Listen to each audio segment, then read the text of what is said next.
छत्तीसगढ़ के नारायणपुर जिले की एक अनोखी पहल, जहां कभी बंदूकें बोला करती थी, वहीं अब सिलाई मशीनों, कंप्यूटरों और क्लासरूम की आवाजें गूंज रही हैं।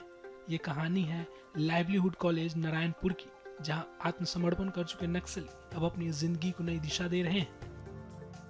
यहाँ हर सुबह 6 बजे खेलों से दिन की शुरुआत होती है, फिर 8 से 9 बजे तक नाश्ता और उसके बाद क्लासेज होती हैं। दोपहर में 2 घंटे का लंच ब्रेक, फिर थ्योरी और प्रैक्टिकल के सेशंस होते हैं। शाम होते ही फिर खेल कूद और सांस्कृतिक कार्यक्रम, जहाँ हंसी, संगीत और आत्मविश्वास की आवाज सुनाई देती है। यहाँ फिलहाल 110 आत्मसमर्पित नक्सली, जिनमें 52 महिलाएं और 58 पुरुष शामिल हैं, नई शुरुआत की दिशा में आगे बढ़ रहे हैं। कभी जंगलों में रास्ता भटक चुके ये लोग अब मशीनों, कंप्यूटर और तकनीक की दुनिया में अपने सपने बुन रहे हैं। कोई ड्राइविंग सीख रहा है, तो कोई वेल्डिंग, तो कोई सिलाई, तो कोई सोलर पैनल इंस्टॉलेशन या डेटा एंट्री का काम कर रहा है। 35 दिनों से लेकर 80 दिनों तक चलने वाले ये कोर्स राज्य कौशल विकास प्राधिकरण द्वारा प्रमाणित है। मार्च में शुरू हुआ ये कॉलेज अब तक 133 आत्मसमर्पित नक्सलियों को प्रशिक्षित कर चुका है।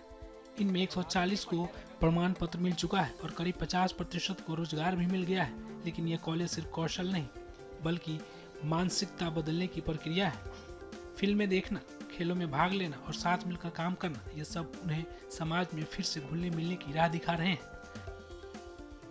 डॉक्टर दिवेंदु दास, वरिष्ठ वैज्ञानिक और प्रमुख कृषि विज्ञान केंद्र नारायणपुर, कहते हैं, हम सिर्फ हुनर नहीं सिखा रहे हैं, सोच भी बदल रहे हैं। यहाँ पे जैसे सरेंडर नक्सली लोग हैं, इनको अभी मुख्य धारा में जोड़ा जा रहा है। तो अगर इनका आय बढ़ाना है तो हमारे जो भारत देश है कृषि प्रधान देश है और छत्तीसगढ़ को धान को कटोरा कहा जाता है। तो और नारायणपुर में सबसे ज़्यादा धान होता है, लेकिन हम अगर खाली धान का खेती करेंगे तो उतना आय नहीं होगा। इनका आय बढ़ाने के लिए धान के साथ साथ दूसरा जो एंटरप्रेन्योरशिप है उसको बढ़ाना पड़ेगा, जैसे कि गाय पालन हो गया, बकरी पालन, मुर्गी पालन, बटेर पालन, मशरूम उत्पादन और मछली पालन से बतख पालन। ये सारे चीज़ अगर हम इंटीग्रेट करेंगे, इसको कहते हैं इंटीग्रेटेड फार्मिंग सिस्टम। इसको अगर इंटीग्रेट करेंगे तो साल भर इनको काम मिलेगा और इसके साथ साथ इनका आय बढ़ेगा, तो इनका सोशल स्टेटस भी बढ़ेगा। यहाँ वर्तमान में अभी सिलाई का ही एक ट्रेनिंग चल रहा है और पुनर्वास नीति के तहत यहाँ पर अभी मार्च से जो है आत्मसमर्पित लोग यहाँ पर आए हैं, जिनका कि 104 लोग को हम लोग ट्रेनिंग दे चुके हैं और 133 लोग का है, लेकिन उसमें 104 आत्मसमर्पित हैं और जिनका कि उसकी नीति के तहत जो हर महीने उनको 10,000 मिलना है, तो उसके लिए हम लोग अभी मांग पत्र भी भेज दिए हैं जी।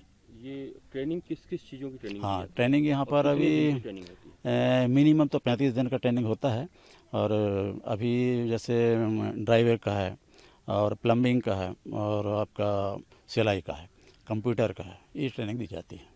ट्रेनिंग लेने के बाद ये लोग फिर क्या करेंगे? हाँ, ट्रेनिंग देने के बाद इनको हमारा जो ट्रेनिंग पार्टनर रहता है उसका ही काम है कि वो जो ट्रेनिंग कंप्लीट कर चुका उसको कहीं न कहीं नियोजित करने है। इसी पहल से जुड़े रोजगार अधिकारी मनकलाल अहिरवार का कहना है कि ये कॉलेज इन युवाओं के लिए नई शुरुआत है। अब वे बंदूक नहीं बल्कि अपने कौशल से भविष्य बना रहे हैं। नारायणपुर का यह लाइवलीहुड कॉलेज सिर्फ संस्था नहीं, बल्कि एक उम्मीद है, जो ये साबित कर रहा है कि अगर अवसर मिले तो बदलाव हर किसी के भीतर संभव है। जो कभी जंगलों में खो गए थे, वो अपनी जिंदगी की नई किताब कौशल, सम्मान और आत्मनिर्भरता के अक्षरों से लिख रहे हैं। लगा दीजिए, बढ़िया रहेगा।